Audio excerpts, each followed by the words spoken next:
سلام دوستان عزیزم، به کانال خودتون داستانچی خوش اومدید. لطفاً قبل از گوش دادن به داستان ویدیو رو لایک و کانال رو سابسکرایب کنید. همه چیز از یه روز پاییزی شروع شد که بارون ریز ریز می اومد. تو کتابخونه دانشگاه اون گوشه دنج کنار پنجره که بوی کاغذ قدیمی و قهوه می اومد، من امیر داشتم برای امتحان ترم اول درس می خوندم.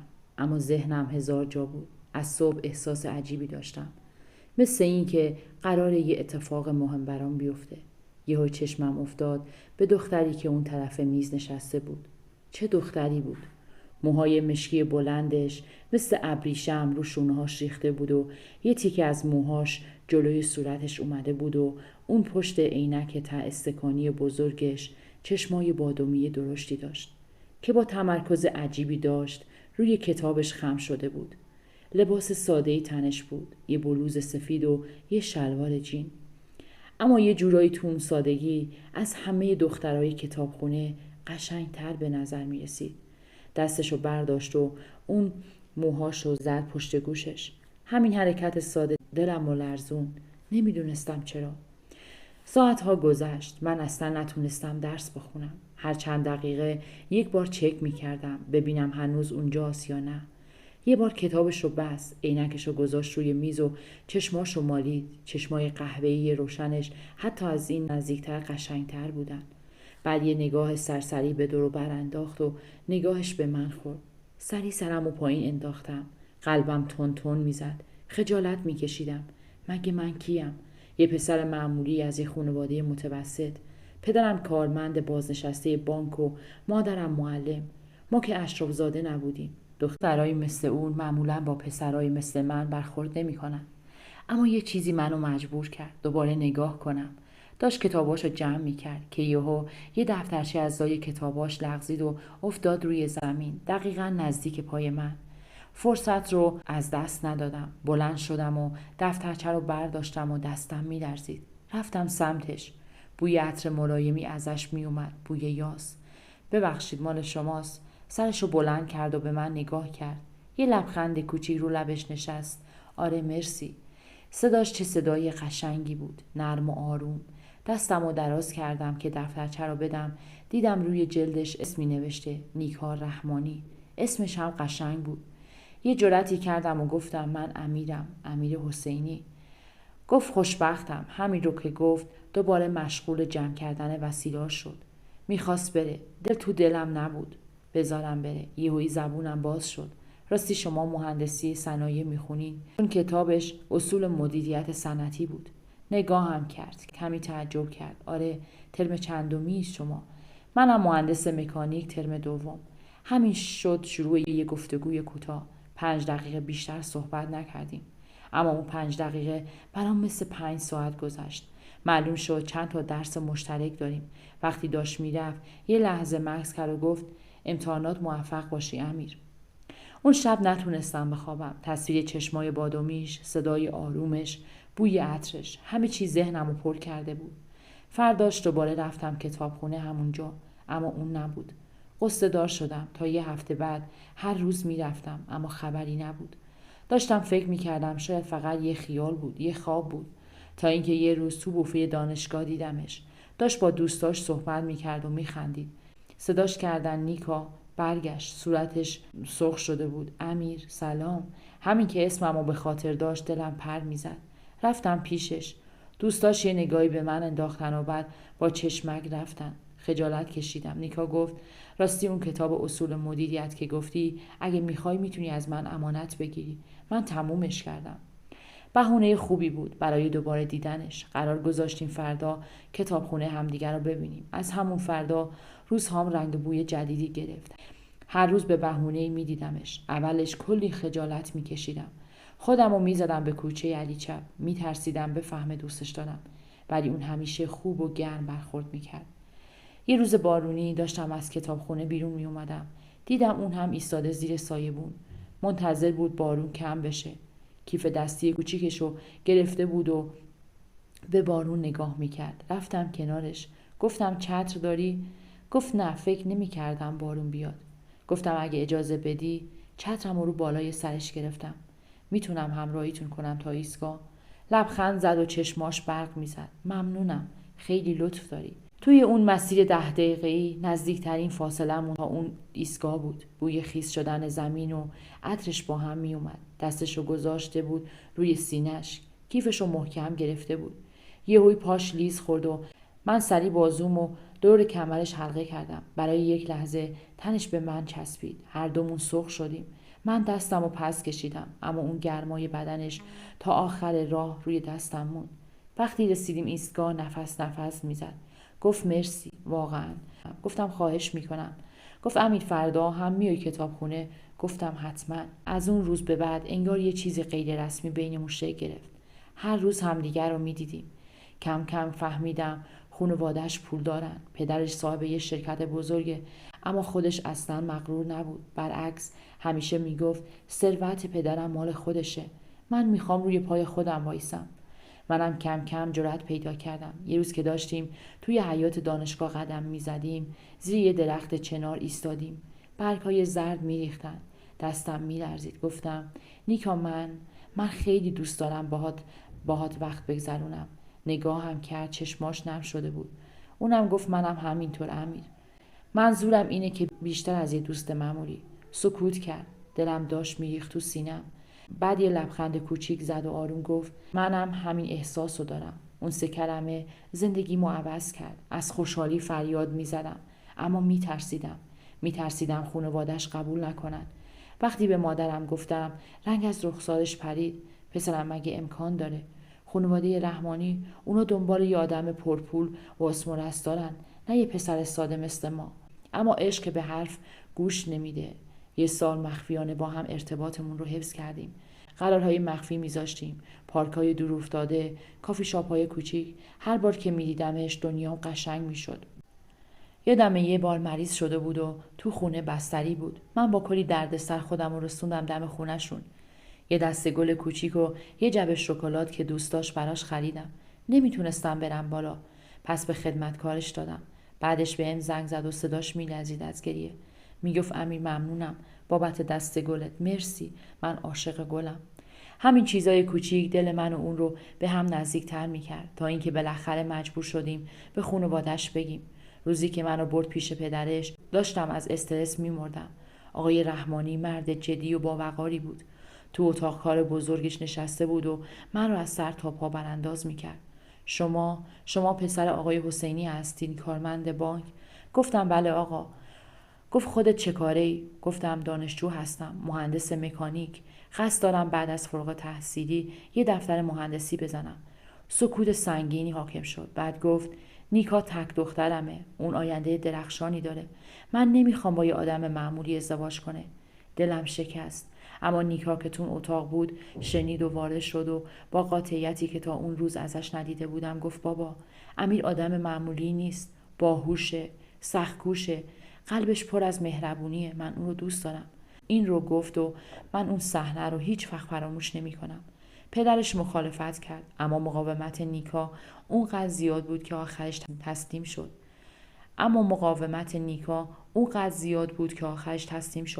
البته به شرطی که من مدرکمو بگیرم و کار ثابتی داشته باشم. مراسم عروسی ساده‌ای گرفتیم. خونه کوچیک و قشنگمون رو با وام و پسنداز خریدیم. روز اولی که کلید خونه رو به نیکا دادم، اش تو چشمات جمع شده بود و گفت امیر این خونه‌مونه، خونه خودمونه. هیچ چیز نمیتونه این آرامش رو ازمون بگیره. همه چیز مثل یه رویا بود. صبحا با هم بیدار می شدیم. من براش چای درست می کردم. بعدش من می رفتم دفتر کار کوچیکی که با هم زده بودیم. اونم می رفت دانشگاه برای ارشدش. شبها بهترین وقت زندگیمون بود. با هم شام درست می کردیم. من کباب می زدم که همیشه یا می سوخت یا خام می موند. اونم با صبر و حوصله درستش می کرد. می خندیدیم. واقعا می خندیدیم. نیکا یه گوشه از بالکن رو به یه باغچه کوچیک اختصاص داده بود. گلدون‌های شمعدونی آورده بود و میگفت این گل‌ها روحشون قشنگه، مثل آدم‌ها نیاز به محبت دارن. منم کم کم یاد گرفته بودم بهشون آب بدم. تا اون روزها بزرگترین آرزومون بچه دار شدن بود. شب‌ها که کنار هم دراز می‌کشیدیم، نقشه می‌کشیدیم. نیکا میگفت امیر جون من میخوام 3 بچه داشته باشیم. اولی رو یه اسم اصیل بذاریم و دومی رو. بعد کلی در مورد اسمها بحث میکردیم. من فقط به چشماش نگاه میکردم و عاشق‌تر میشدم. احساس میکردم قوی ترین مرد دنیا. همه چی داشتم. یه کار خوب، یه خونه قشنگ. مهمتر از همه یه همسر که عاشقش بودم. تا اینکه ابرهای تیره اومدن. اما اون بهشتی که ساخته بودیم یهو با یه خبر بد لرزید. پدر نیکا آقای رحمانی سکته کرد. یادم نمیره اون شب که زنگ خورد. نیکا که خواب بود از جا پرید. صدای مادرش از اون طرف خط می اومد. داشت گریه میکرد. باباتو بردیم بیمارستان. حالش خوب نیست. نیکا انگار یخ زده بود. دستش شروع کرد به لرزیدن. من بغلش کردم. گفتم نگران نباش. میریم بهتر میشه. اما خودم میدونستم چه خبره. آقای رحمانی فشار خون بالا داشت. تمام اون شب رو تو سالن انتظار آیسیو نشستیم. نیکا مثل مجسمه شده بود. بی حرکت. چشم به در بخش دوخته بود. دستمو میگرفت و محکم فشار میداد. طوری که ناخناش تو پوستم فرو میرفت. صبح که دکتر اومد صورتش همه چی رو گفت. متاسفیم نتونستیم. صدای ریز و خرد کننده نیکا هنوز تو گوشمه. مثل جیغ نبود. مثل خورد شدن یه شیشه نبود. نه بابا. نه بابا. نه. روی زمین خالی شد. من بغلش کردم. بدنش مثل بید میلرزید. مادرش قش کرده بود. اون روز دنیای نیکا سیاه شد. مراسم ختمش 3 روز طول کشید. نیکا مثل یه ربات بود. ساکت. بی احساس. فقط گاهی اشک میریخت. من سعی میکردم کنارش باشم. اما احساس میکردم به یه جزیره دور افتاده تبدیل شده که من نمیتونم بهش برسم. شبها تو خواب فریاد میزد. بابا نرو. و من بیدارش میکردم. عرق سردی رو پیشونیش نشسته بود. بعد از 40 مشکلات شروع شد. آقای رحمانی شرکت بزرگی داشت و همه چیز ارث رسیده بود به دخترش نیکا. مادر نیکا که زن سنتی و متعصبی بود روز 3 بعد از 40 اومد خونه ما. نشست رو صندلی و با یه نگاه سنگین گفت نیکا جان شرکت یادگار پدرته. نباید بذاری از دست بره. باید بری و مدیریت رو دست بگیری. من مخالفت کردم. گفتم خانم نیکا رشته‌اش مهندسی صنایع نه مدیریت. استرس این کار زیاده. بهتر یه مدیر حرفه‌ای بگیریم. مادرش نگاهی به من انداخت که پر از تحقیر بود. شما که تازه کارتو شروع کردی چی از مدیریت میدونی؟ شرکت خون پدرش و باید دست خودش باشه. نگاه کردم به نیکا. چشماش خالی بود. گفت مادر راست میگه. نمیتونم بذارم شرکت بابا از بین بره. احساس وظیفه میکنم.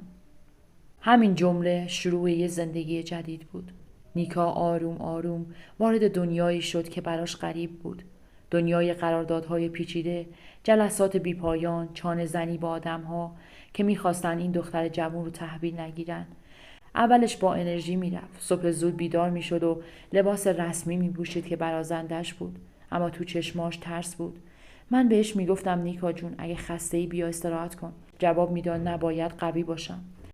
کم کم کارش بیشتر شد. ساعت 8 میرفت و بعضی شبها 10-11 شب برمیگشت. خسته و کوفته با چشمای پف کرده. من شام درست میکردم اما اون میگفت تو جلسه ساندویچ خوردم یا اشتها ندارم.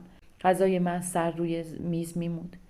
دیگه اون شامهای بچگانه و فیلم دیدن ها نبود. توی خونه یا خواب بود یا با لپتاپش کار میکرد یا با موبایلش صحبت میکرد. حتی اگه میخواستم بغلش کنم بدنش سفت میشد و میگفت امیر حوصله ندارم. کلی استرس دارم. بعد سر بچه دار شدن شروع میشد. من میگفتم نیکا جان فکر کنم موقعش رسیده. سنمون داره بالا میره. دلم میخواد بچه هامون رو ببینم. اون با نگاهی که به صفحه لپتاپ داشت و با بی‌حوصلگی میگفت الان نه امیر. شرکت رو به ثبات برسونم بعدش حتما. الان مسئولیتم زیاده. یه شب بعد از یه روز سخت کاری رفتم دم در تا بیاد داخل. اومد تو کیفشو انداخت روی مبل و بدون نگاه کردن بهم گفت امیر فردا باید برم اصفهان برای یه قرارداد مهم. 3 روزم میمونم. گفتم تنها؟ گفت آره مدیر فروش هم میاد. دلم گرفت. گفتم نمیتونی یه نفر دیگر رو بفرستی؟ نگام کرد. انگار حرف مسخره‌ای زده بودم. چطور میتونم؟ این قرارداد خیلی مهمه. من باید خودم باشم. اون شب و تنها خوابیدم. توی تخت بزرگمون فاصله بینمون مثل یه دره عمیق بود. دیگه اون نیکایی نبود که سرشو میذاشت رو سینم و خوابش میبرد. شده بود یه مدیر موفق، اما یه غریبه تو خونه خودم. منم تغییر کردم. اول سعی می‌کردم درک کنم. میگفتم شاید فشار کار کم بشه، اما کم که نشد بیشترم شد. منم شروع کردم به فاصله گرفتن. بیشتر با دوستان میرفتم بیرون، قهوه خونه، پارک، هر جایی که از اون سکوت سنگین خونه دور بشم. بعضی وقتا دیر می اومدم خونه، میدیدم چراغ اتاق کارش روشنه، درش بسته. میرفتم تو اتاقم و میخوابیدم. یه شب اومد تو اتاقم. من داشتم تلویزیون نگاه میکردم. ایستاد دم در و صورتش خسته بود. گفت چرا اینقدر دیر میای خونه؟ نگاهش کردم. 1 ماه بود که تقریبا همدیگر رو نمیدیدیم. گفتم همون دلیلی که تو دیر میای. کاری برام نمونده اینجا. سکوت کرد. بعد گفت دارم تلاش میکنم امیر. نمیخوام شرکت بابام رو از دست بدم. قلبم به درد اومد، ولی خستگی و تنهایی بیشتر از همدردی بود. گفتم اما داریم همدیگر رو از دست میدیم نیکا. تو داری منو از دست میدی. چشماش پر از اشک شد. برگشت و رفت. اون شب اولین بار به طلاق فکر کردم. فکری که مثل یه مار سمی دور قلبم پیچید. روزای آخر دیگه واقعا طاقتم تموم شده بود. نیکا اصلا نبود. همیشه خسته، همیشه تو فکر کار. انگار من براش تبدیل شده بودم یه مبلمان تو خونه. سالگرد ازدواجمون که فقط رزرو کرده بودم به خاطر جلسه شرکتش کنسلش کرد. دیگه همه چی بینمون تموم شد. تصمیممو گرفتم. رفتم دنبالش و گفتم نیکا من دیگه نمیتونم. میخوام جدا بشیم. اول دعوامون شد. گفت منو درک نمیکنی. گفتم تو اصلا نیستی که درکت کنم. آخرش هم با چشمای اشک‌آلود گفت پس طلاق خودت خواستی. اون شب رو تو اتاق نشیمن خوابیدم. دلم شکسته بود، ولی فکر میکردم راههای دیگه‌ای هم هست. چند روز بعد یهویی همه چیز زیر و رو شد. یه شب دیدم رنگش سفیده، از درد شکم داره خم میشه. با اینکه هنوز ازش دلخور بودم نتونستم بیخیال بشم. زنگ زدم به اورژانس و بردمش بیمارستان. اونجا بود که دکتر یهویی یه چیزی بهم گفت که تو مغزم سود کشید. صدا زد منو تو اتاقش و گفت همسرتون سرطان پیشرفته داره. اکثر 1-2 ماه وقت داره. دنیا جلوی چشمم سیاه شد. یه لحظه فقط صدای وزوز گوشم بود. نیکا بمیره. بعدش فقط یه فکر تو سرم چرخید. چند روز پیش بهش گفتم میخوام طلاقش بدم. توی آخرین روزاش همونجا یه تصمیم دیگه گرفتم. همه چی رو فراموش کردم. طلاق، کینه برام مهم نبود. فقط میخواستم کنارش بمونم. نمیخواستم بذارم تنها بره. به دروغ بهش گفتم دکتر گفته یه مشکل گوارشیه، باید استراحت کنی. قرارداد طلاق رو قایم کردم و قول دادم خودم مراقبش باشم. میخواستم آخرین روزهاشو براش قشنگ کنم، حتی اگه میدونستم وقت کمی دارم. تصمیم گرفتم که همه چی رو از نیکا پنهون کنم. اما یه روز که از داروخانه برگشتم دیدم نیکا تو اتاق نشیمن وایساده. دستاش میلرزید و اون پرونده پزشکی تو دستش بود. رنگش سفید شده بود. فهمیده بود همه چیزو. اولین چیزی که زد تو صورتم نگاه پر از نفرتش بود. فریاد زد پس تو میدونستی دارم میمیرم و به هم دروغ گفتی؟ این همه محبت الکی بود. من التماس کردم نیکا نه. اولش آره، ولی الان واقعا دوست دارم. اما اون هیچی رو باور نکرد. فقط دید یه مرد دروغگو هم که بهش ترحم کردم. بدترین حرفش رو زد از ترحم تو متنفرم. بهتر بود همون جوری طلاق میگرفتیم و تنها میمردم. این حرف بیشتر از هر چیز منو کشت. چمدونش رو بست و رفت. هر چقدر گریه کردم، التماس کردم، گوش نداد. فکر میکرد همه عشق دوبارمون الکی بوده. من موندم و با یه دل شکسته و این فکر هم سرم در حال مرگه. آخرین روزهاشو با این فکر میگذرونه که من یه آدم پستم. 2 ماه پس از جدایی نیکا زندگی برام جهنم شده بود. هر روز با ترس از شنیدن خبر مرگ اون سپری میکردم تا اینکه یه تماس تلفنی از دکتر همه چیز رو دگرگون کرد. دکتر با لحنی مضطرب گفت آقای حسینی، فاجعه‌ای رخ داده. آزمایش همسرتون با یه بیمار دیگه اشتباه شده. نیکا سرطان نداره. تمام این ماها بر اساس یه جابجایی پرونده در آزمایشگاه سپری شده. اول باور نکردم، اما بعد از دیدن مدارک جدید یه خوشحالی عجیبی تو دلم و فرا گرفت. شادی از این که نیکا زنده و سالمه، اما ناراحت از این که یه اشتباه احمقانه زندگیمو نابود کرده. بدون معطلی رفتم خونه مامان نیکا. اولش با مخالفت شدید مادرش روبرو شدم، اما اصرار کردم. گفتم فقط 5 دقیقه. یه خبر بسیار مهمی دارم که بهش بگم. وقتی نیکا رو دیدم صورتش لاغر و رنگ پریده بود و چشماش بیرو، اما با عجله حقیقت رو براش گفتم. نیکا اول فریاد زد، باز هم دروغ، اما وقتی مارکو بهش نشون دادم دستا شروع به لرزیدن کرد. اشک تو چشماش جاری شد. پس من نمیمیرم. من اونو تو آغوش گرفتم. نه عزیزم، تو سالمی و من واقعا عاشقت هستم. این 2 ماه برامون مثل یه جهنم گذشت. نیکا گریه کرد و گفت چرا به هم دروغ گفتی؟ من گفتم از ترس. نمیخواستم آخرین روزهاتو تو ترس بگذرونی، اما اشتباه کردم. پس از آشتی نیکا به خونه برگشت. شرکت رو به مدیر حرفه‌ای سپرد و به زندگی ساده‌ای که زمانی داشتیم برگشتیم. 9 ماه بعد وقتی نتیجه آزمایش بارداریش مثبت شد، هر دوتا از ذوق خوشحالی گریه کردیم. من نیکا رو تو بغلم گرفتم و این کابوس به پایان رسید. بلکه شروع دوباره عشقی میدونستم که حالا از هر گذشته‌ای عمیق‌تر و راستین‌تره. ما یاد گرفتیم که هیچ چیز، نه ثروت، نه ترس، نه حتی یه اشتباه پزشکی نمیتونه پیوند واقعی یه زندگی عاشقانه رو از بین ببره. ممنونم که تا پایان داستان همراه من بودید.